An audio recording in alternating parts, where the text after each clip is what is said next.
The Middle East was a battlefield for most of the 20th century.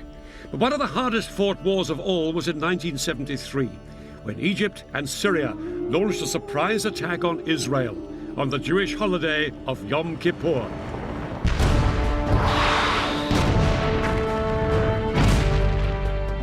For 3 weeks, the battle swung violently from side to side. It brought each within sight of victory and defeat. And it brought the superpowers, America and the Soviet Union, close to a nuclear showdown. The Israelis were in no doubt they were fighting for their country's very survival.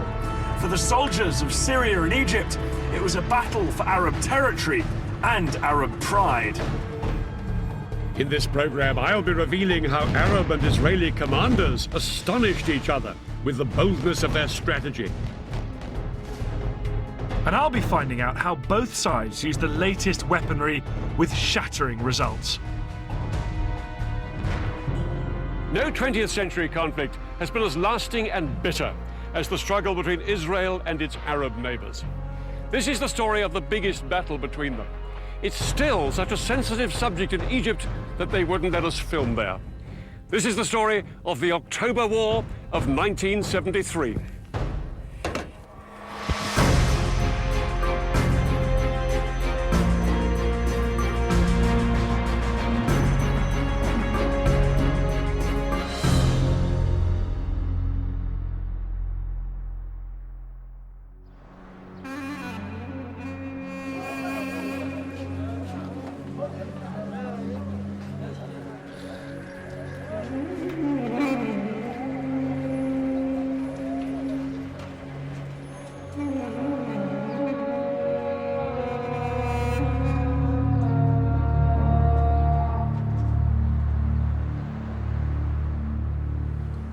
This concrete security barrier here runs through Jerusalem and hundreds of miles to the north and the south.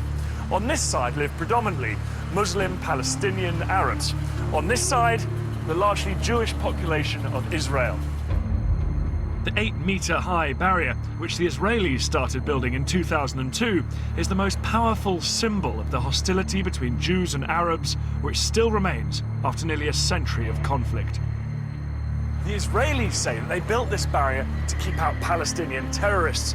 The Palestinians say it's just Israel's way of grabbing more of their land. And that's what this conflict has always been about: land. Land known at the beginning of the 20th century as Palestine. Back in 1917, the British controlled Palestine, and they promised the Jews a homeland here.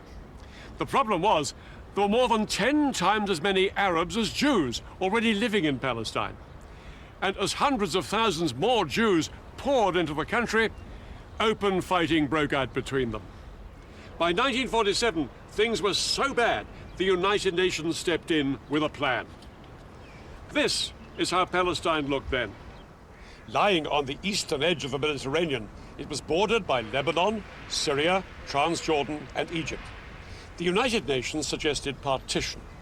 The Palestinians would keep land here, here, and here, and the Jews would have the rest.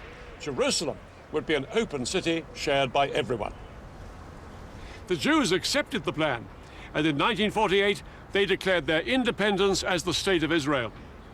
But the Palestinians and the neighboring Arab countries rejected partition. War followed, and the borders changed once more. The Israelis took over Arab lands here in the north and along the Egyptian border, ending up with most of Palestine and most of the key city of Jerusalem.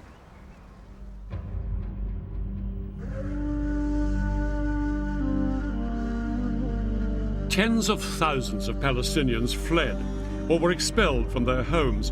These refugees headed to neighboring Arab countries, creating a refugee crisis that lasts to this day.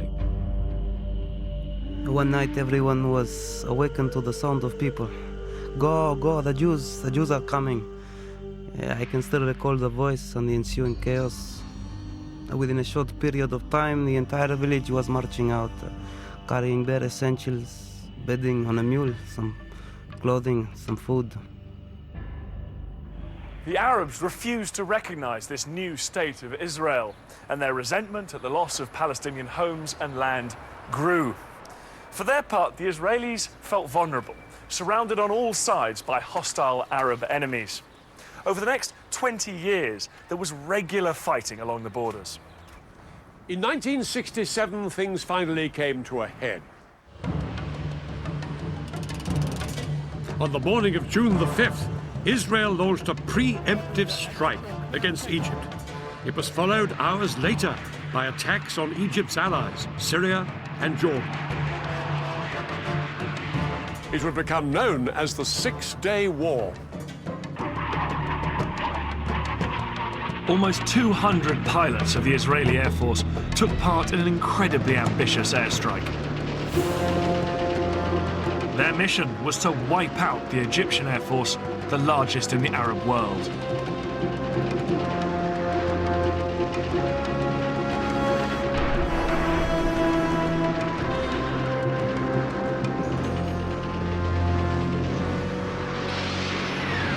In just under 2 hours, Israeli bombs destroyed almost the entire Egyptian Air Force before it had even got off the ground.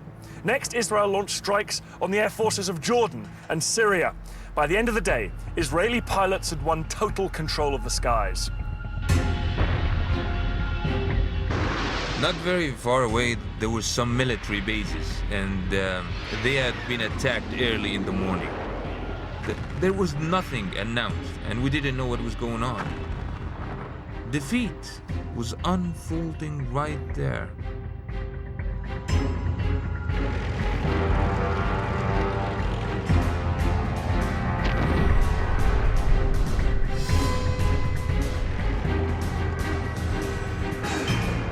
Israeli ground troops stormed into Syria, Jordan, and Egypt. At the same time, other Israeli troops made a bid to capture Arab-held Jerusalem.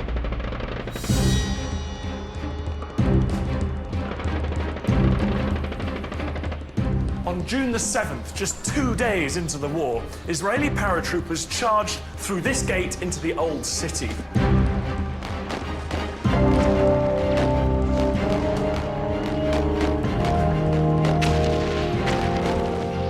But as they pushed through these narrow streets, they came under fire from Jordanian snipers who'd taken up position in the upper stories of the buildings on either side. The Israelis pushed on. It took them a few hours to clear out these last pockets of resistance, but by early afternoon, the whole of Jerusalem was in Israeli hands. I took out the Israeli flag, which I carried with me the whole time, and waved it. I hung the flag on the fence. My commander, who was the toughest among us, was standing next to me. He burst into tears underneath his steel helmet. Another friend was weeping. A chain of bullets wrapped around his neck. In the days that followed, Israeli troops drove back the soldiers of Jordan, Syria, and Egypt. In 6 days, the Israelis had won the war. The defeated nations counted the cost.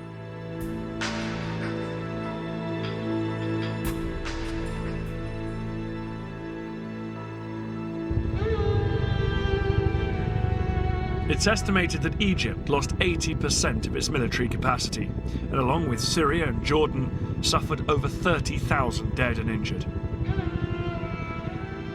People didn't really know what was going to happen next. I mean, people were scared.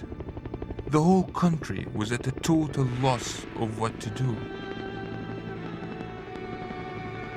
The fighting may have been over, but it hadn't created the conditions where the two sides could come together.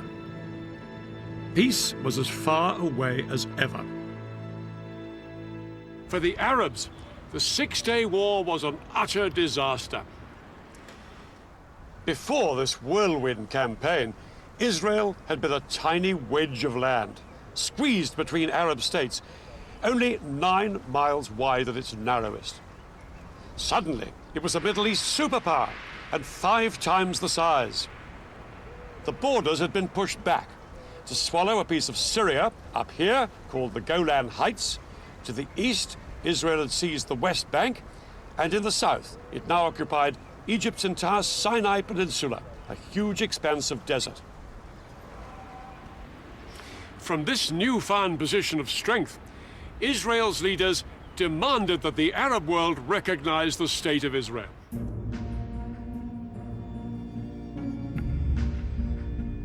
Arab leaders met in Sudan to formulate their response.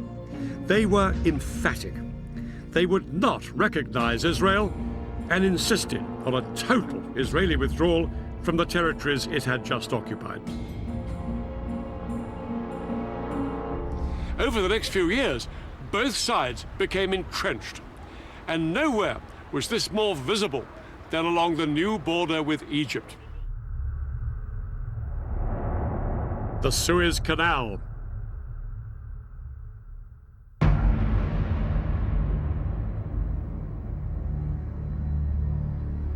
The canal is one of the world's busiest shipping lanes, allowing ships to pass between Europe and Asia without sailing round Africa.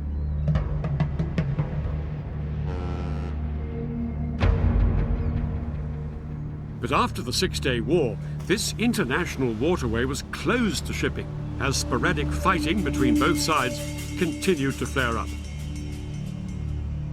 The Israelis and the Egyptians now faced each other eyeball to eyeball across the canal. The Egyptians could never accept that this was a permanent frontier. But the Israelis were equally determined.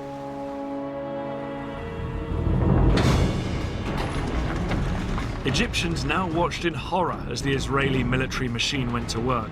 All along the Suez Canal, the Israelis built a massive network of walls, forts and trenches that became known as the Bar Lev Line.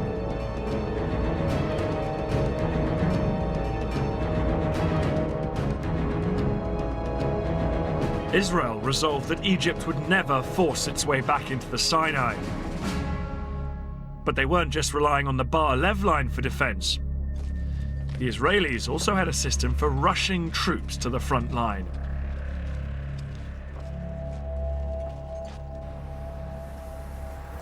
Israel has a small population and can't afford a large standing army.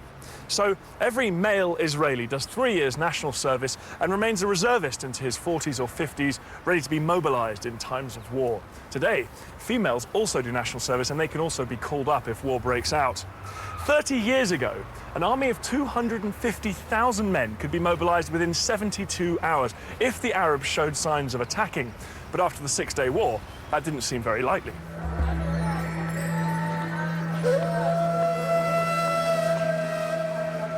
The Israelis had practically destroyed Arab air power. Israeli intelligence was now sure the Arabs wouldn't try anything until they'd rebuilt their air forces. And that would take another 10 years. The Israelis were now supremely confident that if their neighbors so much as twitched, they would batter them into submission once more.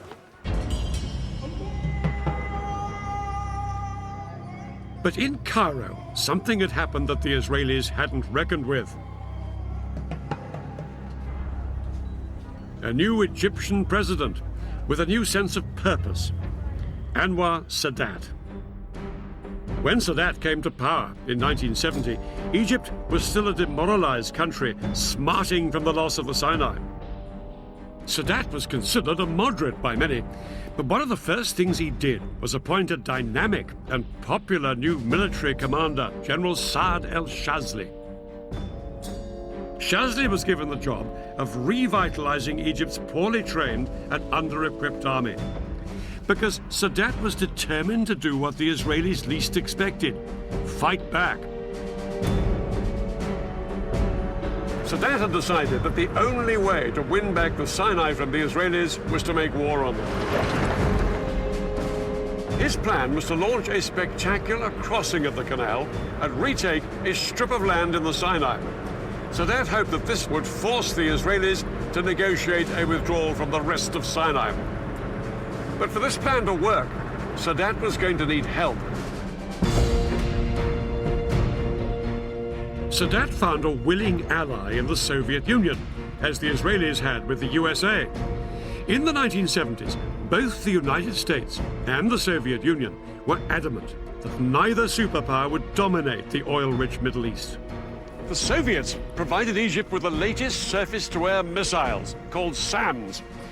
These missiles, supported by thousands of conventional anti-aircraft guns, could effectively paralyze the Israeli Air Force.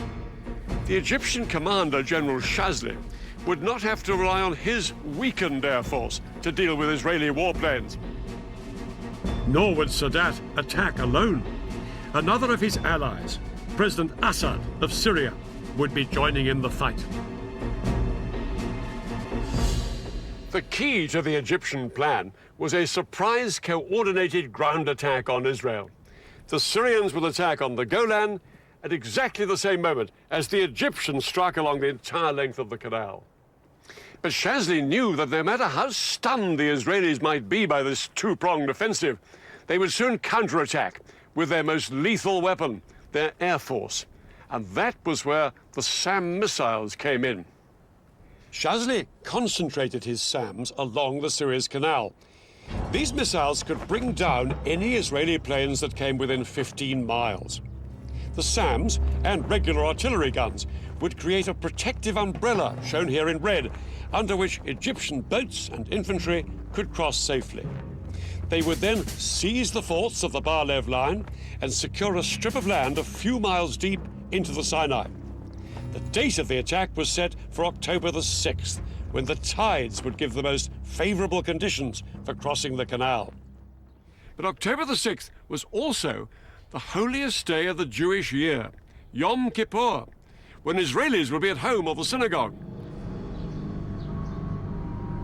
With their plans in place, the Egyptians and their Syrian allies set about ensuring that the Israelis had no idea they were about to be attacked on two fronts.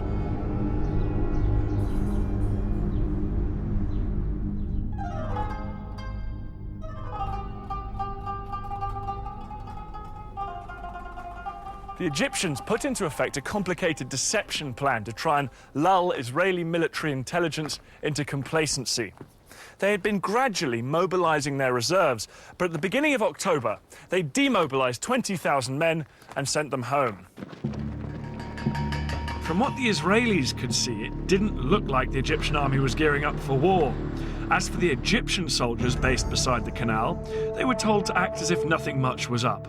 They could go swimming and bask in the sun in full view of the Israeli troops in the forts of the Bar-Lev line. Any military activity the Israeli lookouts did spot appeared to be just another regular exercise. By day, they watched as Egyptian troops came close to the canal to carry out maneuvers.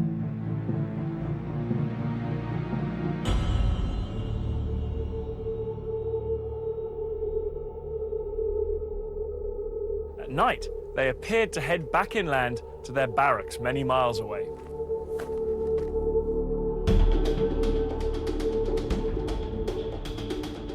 Hundreds of miles to the north, the Syrians on the Golan appeared to be doing the same. But in fact, these troops weren't withdrawing every evening. Under cover of darkness, more and more Arab soldiers were massing on both fronts. We started to train with real ammunition. We were also told we were going to Suez. We started to take our tanks, our amphibious unit on the railroad at night only, so the civilians couldn't see.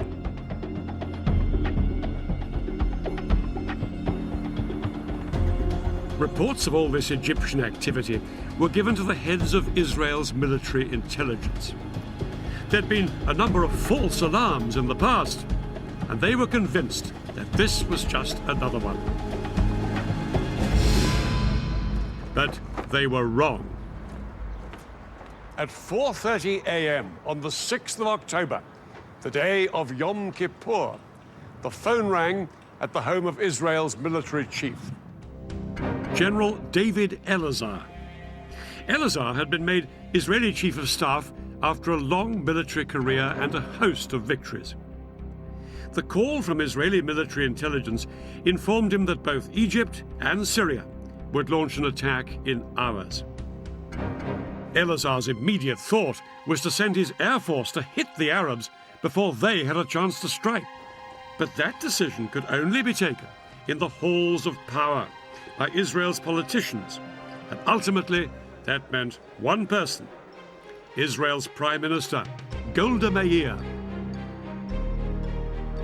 This 75-year-old was seen as the Iron Lady of Israeli politics, but she said no to airstrikes. She argued that if Israel was to win international support after the Six-Day War, it had to be seen not as the aggressor, but the victim. Elazar was appalled at his leader's reaction. He was only given permission to mobilize a fraction of the reservists he needed, and yet, within a few hours, his country would face invasion on two fronts. Egypt and Syria were poised to launch their attack.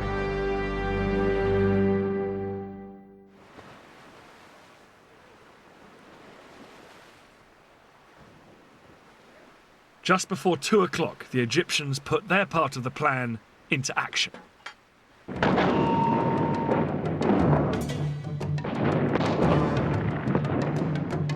Their assault across the canal on the forts of the Bar Lev line was such a momentous event in Egyptian history, it was later restaged for the cameras.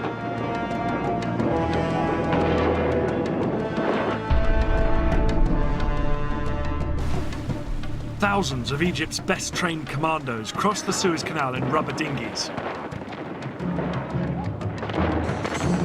They landed on the east bank in the gaps between the forts of the Bar Lev line. The Egyptian commandos then scrambled up the high sand ramparts. They attached rope ladders to make it easier for the soldiers following on behind them.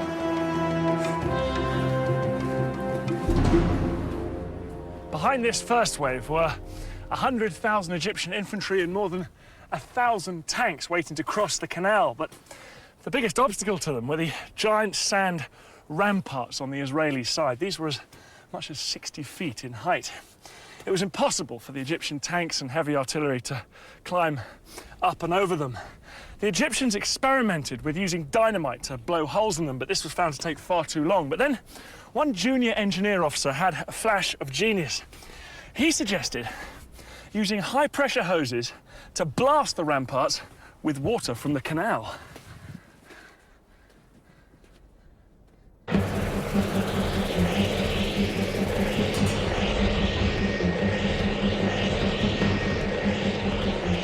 It was an extraordinary idea which would have to work if the entire Egyptian assault was to be a success. 4 hours into the attack, and with fighting raging around them, the Egyptian engineers finally broke through the ramparts, and the first tanks started to pour through. I never believed I would see the day when I was in Sinai. But this was actually Sinai. I looked back at the West Bank and all the green on the other side, and to the east, all I could see is desert. It was good feeling. The eastern bank of the canal now became a battlefield. The Israelis manning the forts sprayed machine gun fire at their Egyptian attackers to try and stem the tide. But within 2 hours, 23,000 of Egypt's infantry were on the east bank and had advanced up to 1 mile into Sinai.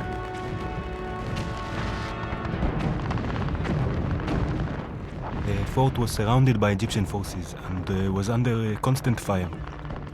We made repeated calls for help. We fired from time to time and reported back what we saw. But mainly, we tried to keep up our morale.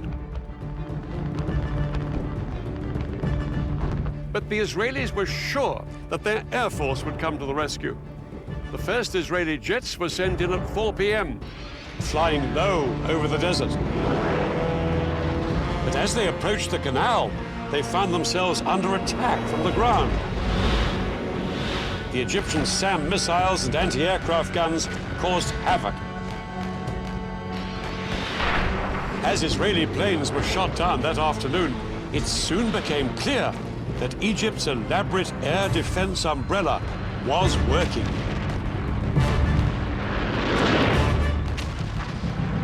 Israel's single greatest weapon, its air force, was virtually powerless to hold back the Egyptian onslaught. The most immediate hope for the Israelis surrounded in the forts were Israeli tanks stationed just a few miles away.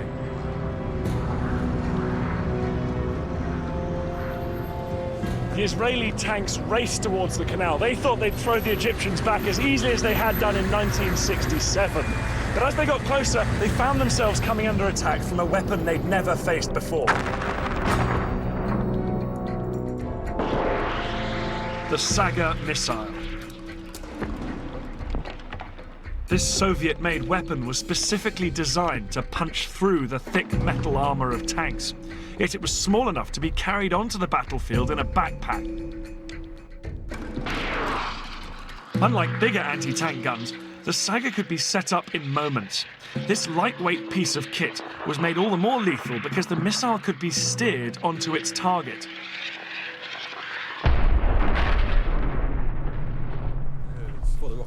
Today, Dan and I have come to the Royal Marines Commando Training Centre in Devon.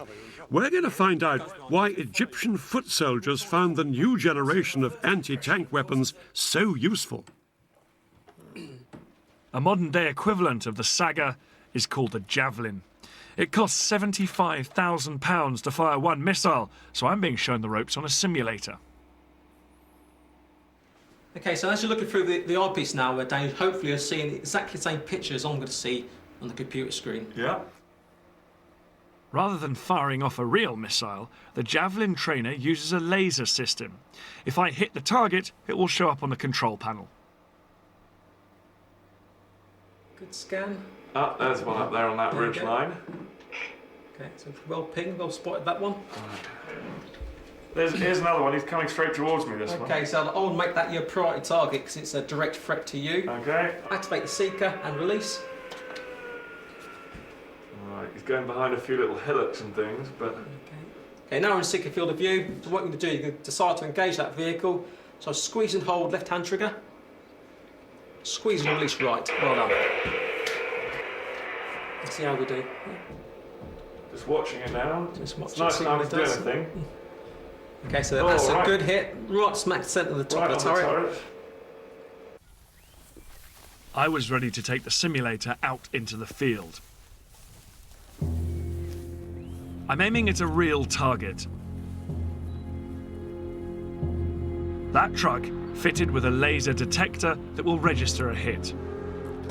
Well, here we are now in this moving vehicle, making a target for Dan, very like the Israelis moving forward to attack the Egyptians in Sinai. Must have made for the Egyptians. Thank you. For a novice like me, a Javelin is easier to handle than a Saga. When a Saga was fired, it trailed a control wire behind it, and the operator used a joystick which had to keep steering the missile until it reached its target. Oh, I think I can see something now. A hit required good training and a steady hand. I was going to have a pop at them. With the Javelin, all I have to do is get the truck in the sights, lock the guidance system onto it, and fire. No, he's just popped out now. there You just they see are, the smoke yeah. from his exhaust. Activating the seeker. Okay, Okay, I'm going to go for it. go for it. At least, that's the theory.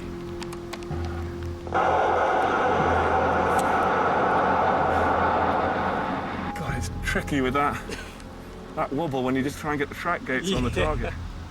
Did I miss? Fortunately, that's a no result, which means you've missed. I really had no idea where Dan was. This is where the old speed of Jules starts to come into it now. His state-of-the-art Javelin can hit my vehicle from over 2 kilometers away, a similar range to the Sagas in 1973. No wonder the Israeli tank drivers were taken by surprise as they headed towards the Suez Canal.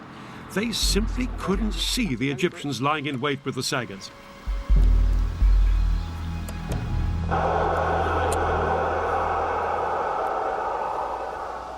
Hit. Hit. Well done. Oh, brilliant. Hey, Dad. Okay, tell me you missed us. I'm afraid to say I got a hit. You didn't. Yeah, see, look there. Hit. 700 metres. Good gracious. Yeah, I did miss the first time. You have got the most modern guided missile there Well, probably in the world. No, I know. Because one thing worth saying is that the Sagas were wire-guided missiles. You had to keep the sight on the target all the time the missile was travelling towards it. It had to be fixed there, whereas you just fired it and forgot. Yes? Yeah, it's hard enough to get the sight locked onto you, and actually have to keep it there for the entire time the missile's in the air. It would be incredible. You're shaking, you're breathing, you're nervous. I couldn't have done it if it hadn't been a lock on and then forget about it. Very, very powerful form of anti-tank warfare. For the Israelis, quite a new ordeal. In 1973, the Saga was turning the Sinai into a tank graveyard. The tanks, which were the pride of Israel's army, were being destroyed by Egyptian infantrymen. Israel had begun the war with around 300 tanks in Sinai. By the end of the first 36 hours, they'd lost approximately half of this number. Things were critical for the Israeli soldiers in Sinai. But that was only half the story. At the same time the Egyptians launched their attack, the Syrians had launched their bid to retake the Golan Heights.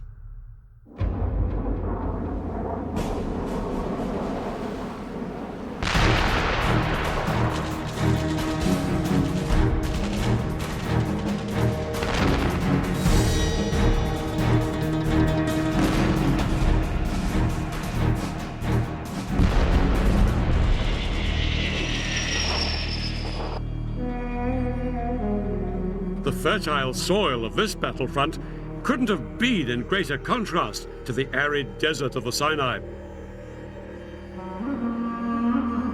The Golan Heights had been a valuable prize when the Israelis captured them in 1967. These Golan Heights provided Israel with more than just good farmland. They afforded security too. This is the Golan here, once part of Syria, occupied by Israel since 1967. The area is no more than 15 miles wide, and it ends with a steep slope down to the River Jordan. To Israelis, the Golan was a vital buffer between their heartland and Syria. Despite this, only 170 Israeli tanks and 400 soldiers were stationed in the front line on the Golan.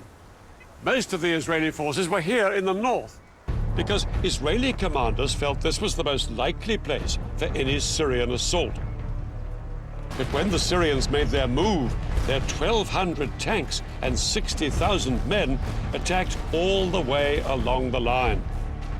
6 hours into the battle, the Syrians' overwhelming strength was beginning to tell, and their tanks broke through down here in the more lightly defended south.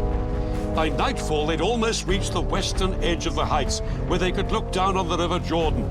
If Syrian tanks could now seize the vital bridges across the Jordan, they'd be able to pour across the river into Israel's heartland.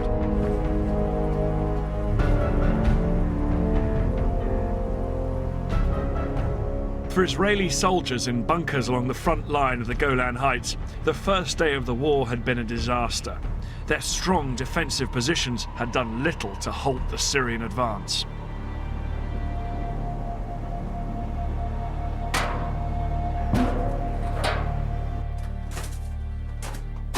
This is one of the Israeli bunkers dug in to the Golan Heights, and it's got an incredibly strong construction. It's deep underground, it's reinforced concrete and these steel plates here as well. The amazing thing about 1973 is these strong points were so difficult for the Syrians to take, they didn't even bother trying. They simply bypassed them with their tanks and kept pushing forward.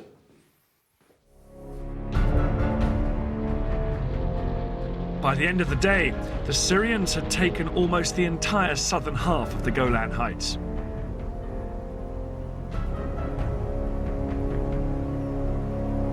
It was a nightmare situation for Israel. It had been caught unawares with far too few troops on both front lines.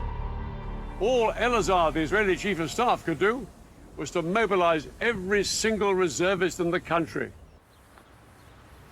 In towns, villages and farms across Israel, news filtered out that their country was under attack. Because it was a holiday, TV and radio was off the air, and so soldiers on motorbikes had to race through built-up areas calling up the reservists.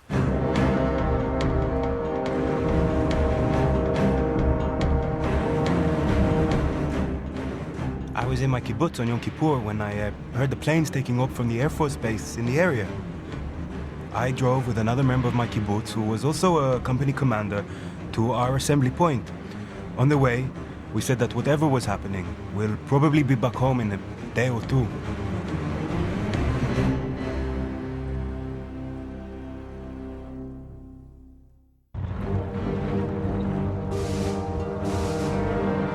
Men and tanks headed out towards both fronts, but it would take 2 long days before they'd be ready to mount a counterattack.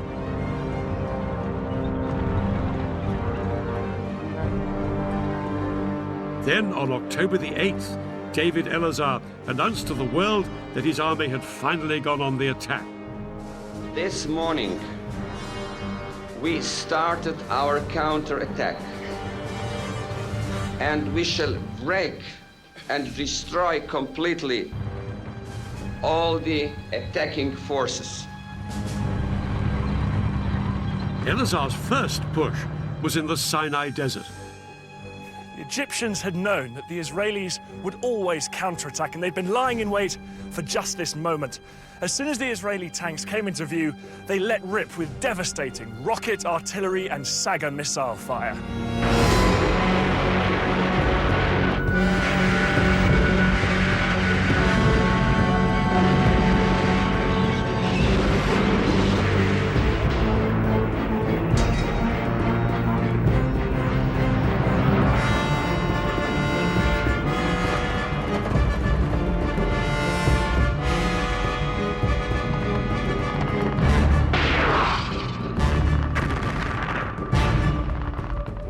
The Israelis suffered heavy casualties all day.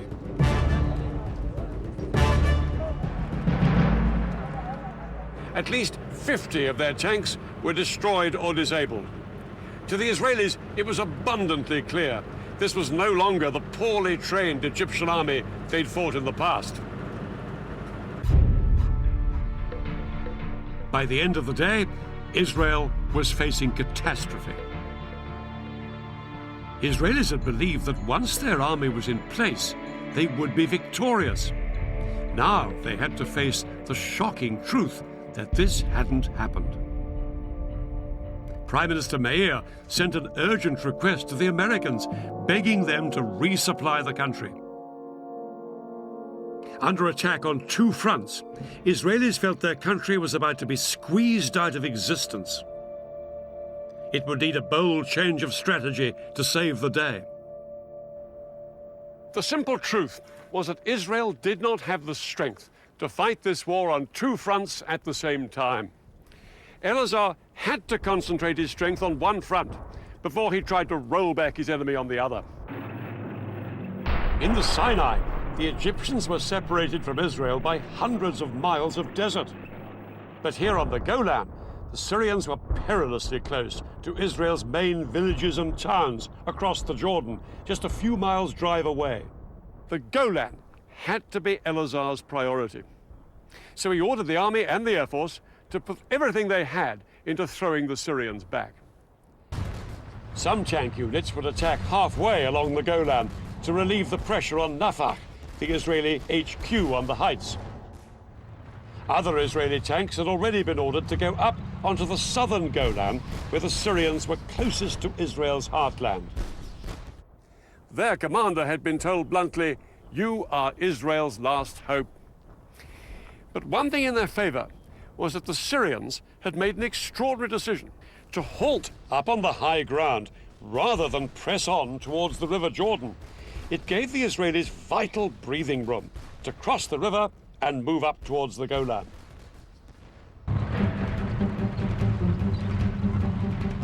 On the night of October the 8th, Israeli tanks stormed the Syrian positions.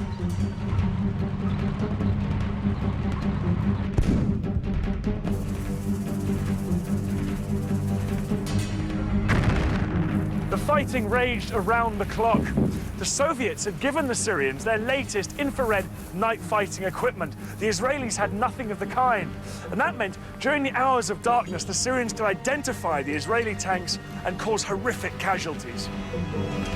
I scanned the area with my scope and picked up a pair of infrared lights coming directly at me.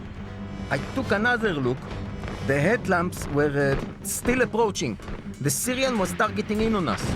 Driver, back up, I screamed. And the tank rocked back till we came to a stop.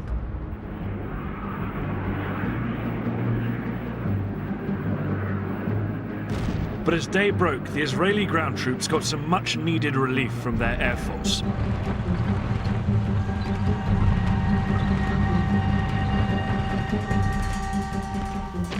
Throughout the rest of the day, however, the Israelis fought desperately to hold the line. The Israelis knew that if they gave way here, their country faced a real threat of extinction. Losses mounted on both sides, but as the battle progressed, it became clear that despite some Syrian technological advantages, the Israeli tanks had thicker armor, and the Israeli crews could fire more quickly and more accurately than their Syrian counterparts. After 4 days of combat, I wasn't particularly worried by the Syrian tanks. It was enough to locate them and to have them come out to meet us, and victory would be ours.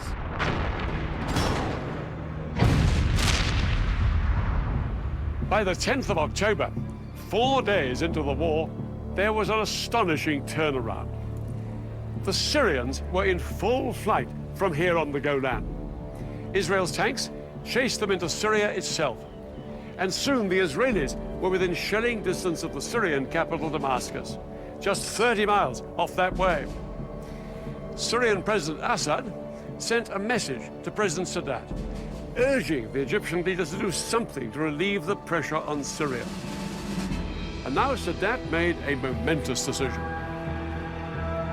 Down on the Suez Canal, Sadat ordered his men to thrust way beyond the strong defense line they had established on the east bank of the canal. Their objective, strategic passes through these mountains. But to get there, they'd have to leave the safety of their SAM missile umbrella way behind them. It was a high-risk strategy, and Shazli was appalled by the decision. But Sadat was immovable. What followed would be one of the biggest tank battles in history.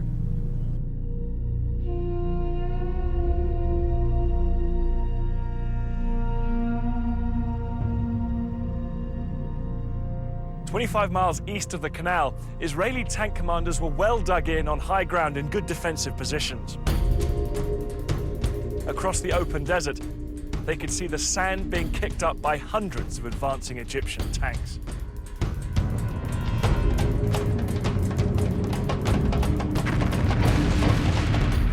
The Egyptians were totally exposed to withering Israeli fire.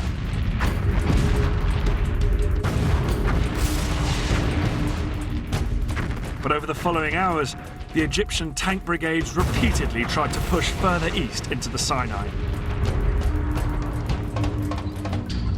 As the Egyptians moved out beyond the protective cover of their SAMs, Israeli aircraft rained down bombs on the exposed Egyptian tanks.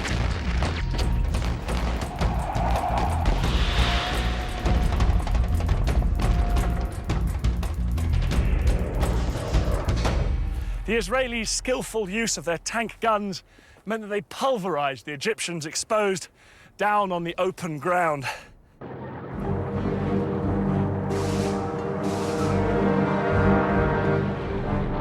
The Israelis knocked out an estimated 260 Egyptian tanks. They lost only 20 of their own. Yeah, we fought hard. It was a successful tackle, and what made it possible was the fighting spirit of our soldiers. This battle was a turning point in the war. Now the war started to swing in Israel's favor. By October the 15th, the Americans had responded to Prime Minister Meir's request for resupplies.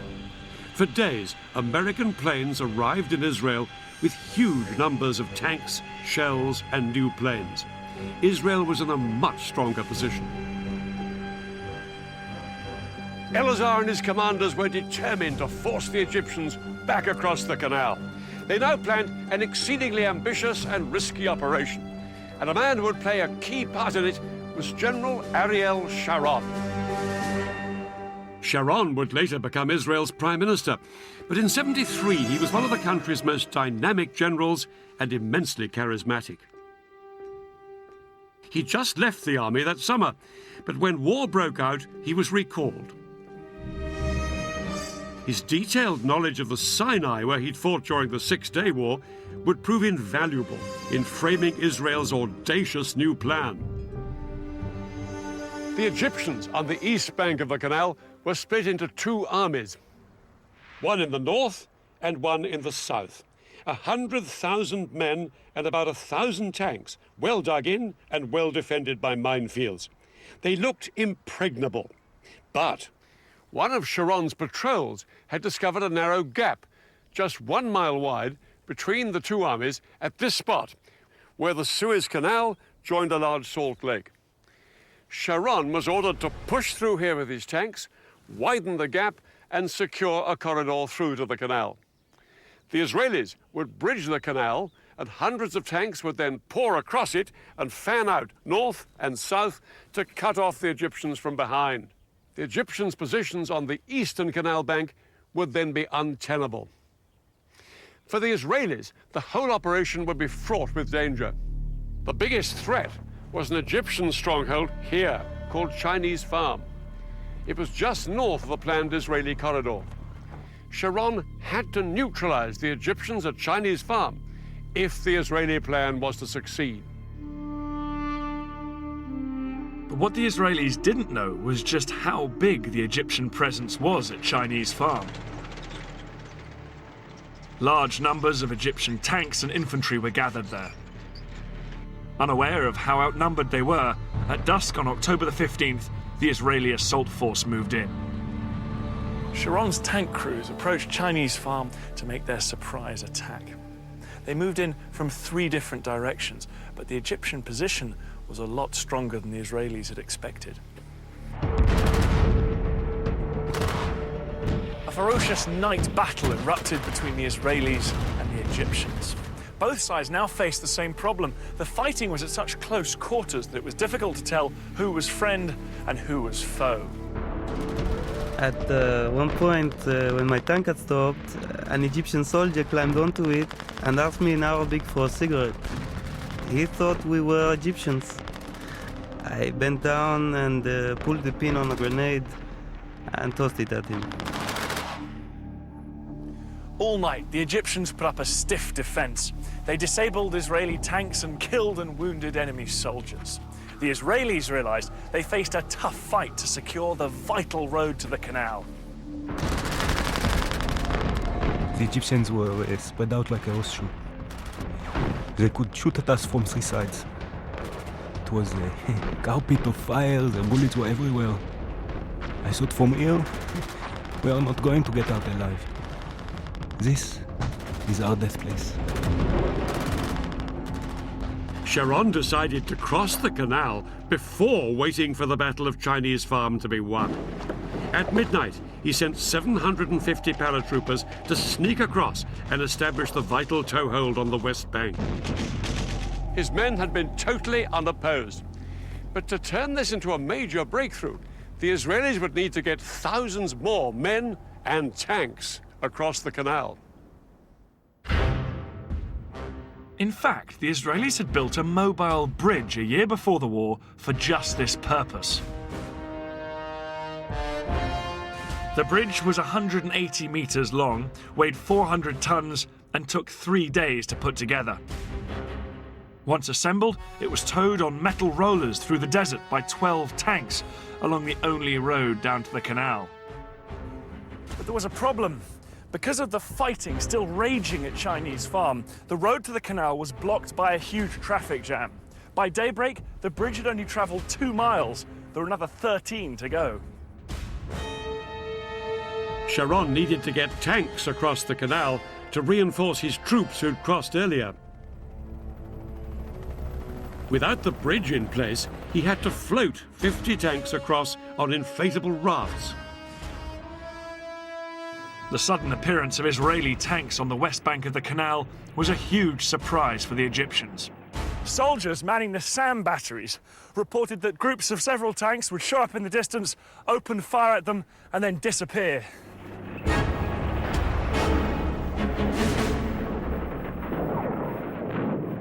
Later that day, on the evening of October the 16th, the Israeli Prime Minister Golda Meir triumphantly told the Israeli parliament their troops had crossed the canal into Africa. In reality, it would be another 2 days before the Israelis secured the corridor to the canal. It wasn't until October the 19th that the bridge was finally in place.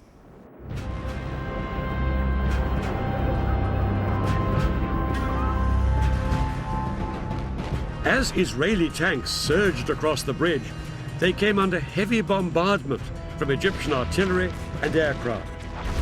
But the tanks pushed on to their first objectives on the West Bank, Egypt's SAM missile sites. Once these missiles were destroyed, Israeli warplanes swept into the attack in support of the tanks fanning out north and south on the west bank of the canal. Egypt's Third Army, here on the east bank, was soon in danger of being surrounded. Shazli urged that some units should be pulled back here to the west bank to fight the Israelis. President Sadat replied abruptly, "No retreat." He believed that reducing forces on the east bank would risk losing everything they'd fought for. But Sadat was ready for a ceasefire.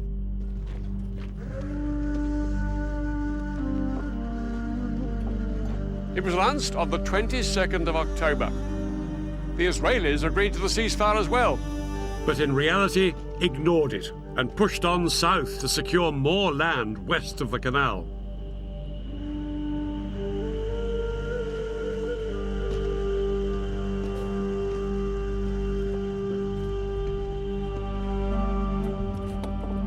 By October the 23rd, the Egyptian Third Army was surrounded. The supply lines of its 45,000 men were cut.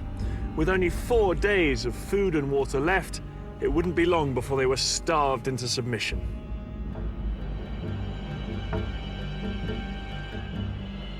Some Egyptian soldiers were so desperate they surrendered. Others hung on. No food come to us, no munitions come to us, no evacuation of any injured, no water, and we didn't need gas because we weren't going anywhere. And just when it seemed to be over, the war took a dramatic turn. It was at this critical moment that Egypt's most powerful ally, the Soviet Union, made one final bid to help the Egyptians. The Soviet president, Leonid Brezhnev, told the Americans unless they agreed to send a joint US-Soviet peacekeeping force to the Middle East, he would send Soviet troops on their own.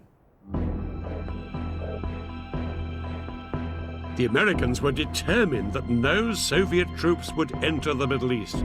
In a sudden escalation, America put its nuclear forces on alert.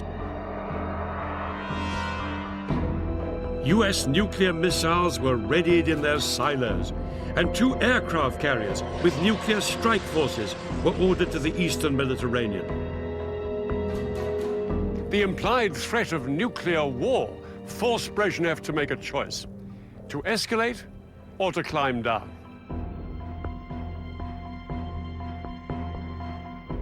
Brezhnev decided to climb down, and no Soviet troops went to the Middle East. But the flurry of international pressure had made its mark. On October the 25th, the Israelis finally heeded the ceasefire, and the October War was effectively over.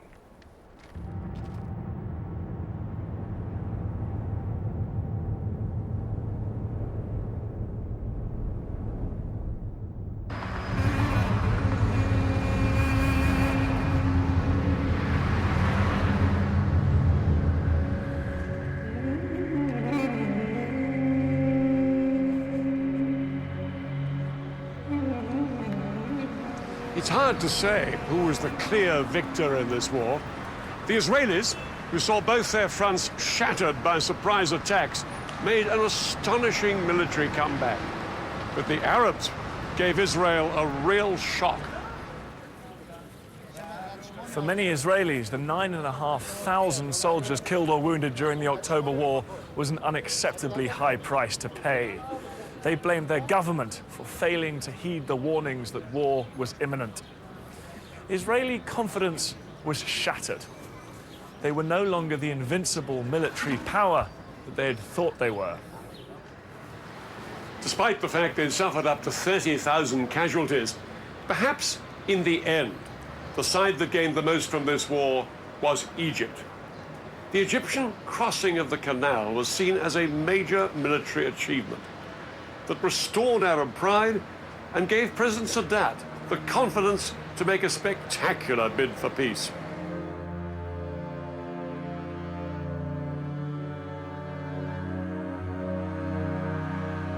In November 1977, the Egyptian president, Anwar Sadat, arrived in Israel, and in the Israeli parliament in Jerusalem itself, he became the first Arab leader to recognize the state of Israel. ولقد جئت إليكم اليوم على قدمين ثابتتين. Israel and Egypt were now on the road to peace, which culminated in 1982 with what Sadat had always wanted: a complete Israeli withdrawal from the Sinai.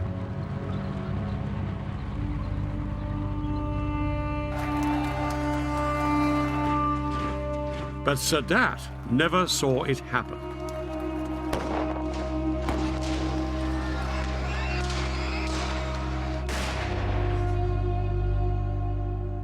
On October the 6th, 1981, the 8th anniversary of the war, Anwar Sadat was assassinated by gunmen opposed to his peace treaty with Israel. The October War had claimed its last victim. The war didn't sort out the fundamental disputes between the Israelis and the Arabs. In fact, technically, Israel is still in a state of war with Syria. All the treaties and all the talking still haven't brought peace to this part of the Middle East. And this barrier is a powerful reminder that the conflict with the Palestinians over who owns the land remains unresolved to this day.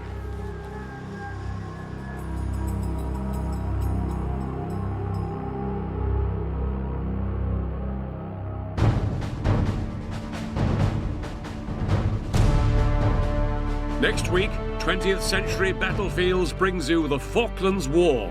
In April 1982, Argentina invaded these remote islands and triggered one of the most ambitious military undertakings in British history. I look at how the British fought 8,000 miles from home. And I'll see how the troops tackled this hostile terrain. It was in a way one of the century's most bizarre conflicts. It's the story of the battle for the Falklands.